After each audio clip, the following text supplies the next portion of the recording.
कक्षा 12 विषय राजनीति विज्ञान। आज हम पढ़ रहे हैं नियोजित विकास की राजनीति। सबसे पहले हमने इस अध्याय में ये पढ़ा कि जब भारत आज़ाद हुआ तो आज़ादी के बाद में भारत सरकार जो बनी उसने ये निर्णय लिया कि भारत में विकास के क्रम को आगे की ओर बढ़ाना है, भारत को उन्नति के मार्ग पर आगे की ओर बढ़ाना है। लेकिन आगे बढ़ाने के लिए जो विकास का कार्य किया जाएगा वो नियोजित विकास होगा। पहले योजना बनाई जाएगी और फिर जो योजना होगी उसको कार्यान्वित करने का कार्य किया जाएगा। सबसे पहले नियोजन कि बहुत सारे मतभेद थे कि भारत में विकास कैसे हो, हम आगे की ओर कैसे बढ़े। लेकिन तमाम मतभेदों को पीछे छोड़ते हुए सभी भारत सरकार में शामिल सभी मंत्री, प्रधानमंत्री और सभी विद्वान लोग इस बात पर सहमत हुए कि भारत में नियोजन होना चाहिए। यह वह समय था भारत में जब 1940 और 50 के दशक में पूरे विश्व में नियोजन के विचार को जन समर्थन मिलने का कार्य हुआ। पूरा यूरोप जो था महामंदी की चपेट में था, द्वितीय विश्व युद्ध हुआ था, काफी ज्यादा मात्रा में मंदी पूरे विश्व में व्याप्त थी।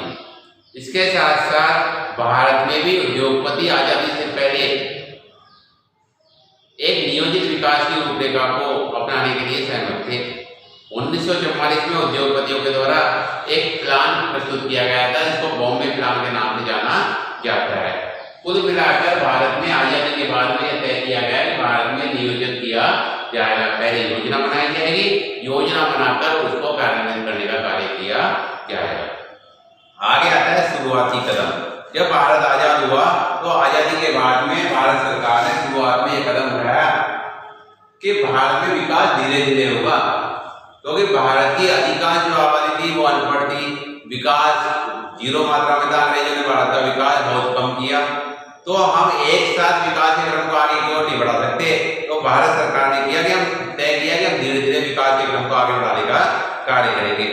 तो सबसे पहले 1951 में प्रथम पंचवर्षीय योजना को शुरुआत की गई और उसमें सभी लोगों को जोड़ने का कार्य किया गया। प्रथम पंचवर्षीय योजना 1951 में शुरू की गई।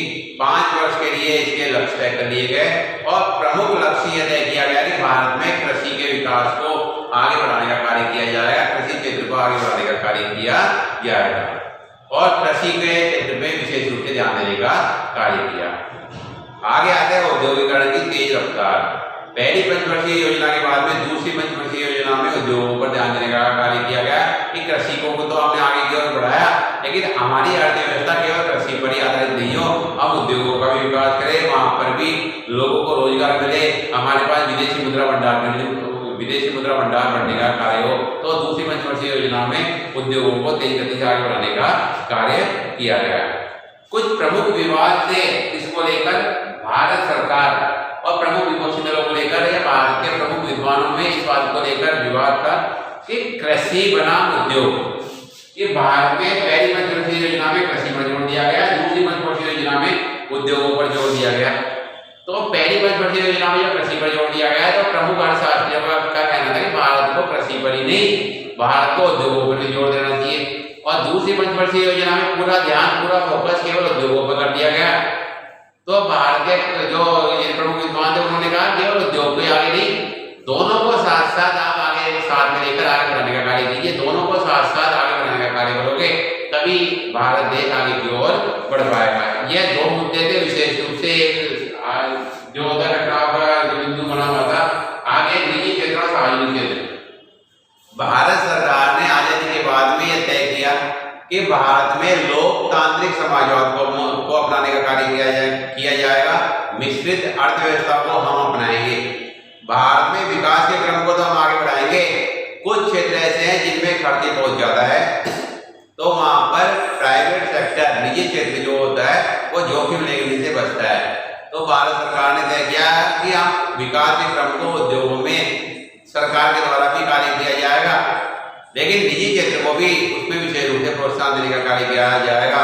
सरकारी, सार्वजनिक और निजी दोनों का जो मिला जुला जो रूप है उसको साथ में लेकर चलने का कार्य करेंगे, जिससे भारत तेज गति से आगे की ओर बढ़े और भारत के अंदर गरीबी की जो हालात है या दूसरे जो ये भारत में हालात है, अविकसित जो है उसको कैसे हम विकासशील से आगे की ओर विकसित स्टडी में लेकर जाने का कार्य करें। इसलिए भारत में सार्वजनिक और निजी क्षेत्र दोनों को ही अर्थव्यवस्था में प्रमुख रूप से स्थान देने का कार्य किया। आगे आता है मुख्य परिणाम।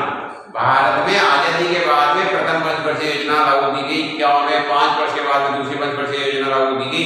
शुरू में इसके परिणाम निकलकर सामने नहीं है, लेकिन फिर बाद में हम परिणाम की बात करते हैं तो उसमें परिणाम निकलकर सामने आए। बड़े बड़े बांध बनाए गए, बांध जो बांध है या इसके साथ हीराकुंड जैसी बहुउद्देशीय परियोजनाएं पूरी की गई। उनका परिणाम यह हुआ कि भारत में कृषि के क्षेत्र में तो विकास हुआ ही, उद्योगों के क्षेत्र में भी विकास हुआ। भारत तेज गति से आगे की ओर बढ़ पाया। भारत में हरित क्रांति जिसको कहते हैं, गेहूं का भारत के पास भूमि तो पर्याप्त थी, लेकिन गेहूं का उत्पादन इतना नहीं था। उत्पादन कृषि के क्षेत्र में बढ़ाया गया, हरित क्रांति भारत में हुई। यह सब क्यों हो पाया? भारत में नियोजित विकास के कारण। भारत सरकार ने नियोजित विकास की जो प्लानिंग बनाई थी उसी का परिणाम था कि भारत तेज गति से आगे की ओर बढ़ा और भारत में विकास का क्रम आगे की ओर चला। इस पाठ में सभी बहनों को एक प्रश्न करना है, नियोजन से आप क्या समझते हैं, विस्तार से समझाइए। आगे का अध्याय हम कब पढ़ेंगे।